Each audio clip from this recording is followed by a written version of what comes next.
Switching gears to my play, that is Express. Shares plummeting today, down about 12% on the heels of disappointing earnings. The retailer missing on both the top and bottom lines, with net sales falling 14% year over year, while comp sales was down 13%.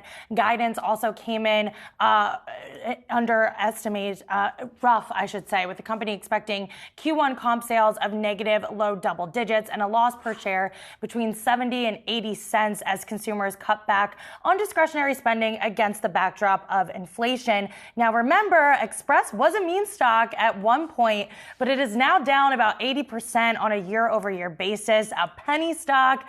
Guys, things just look really rough right now. And I think if you're a retailer in general, you need to execute on a strategy. And right now, Express has just not been able to do that. They have a strategy. It's cut expenses. This was brutal. And to hear their CEO talk, while we expect the recessionary environment we experienced in the back half of the year to continue, recessionary environment is what they say they experienced. And here's their entire plan. We've identified $40 million on annualized expense savings in early 23 additional cuts. That seems to be the entire plan to turn this ship around.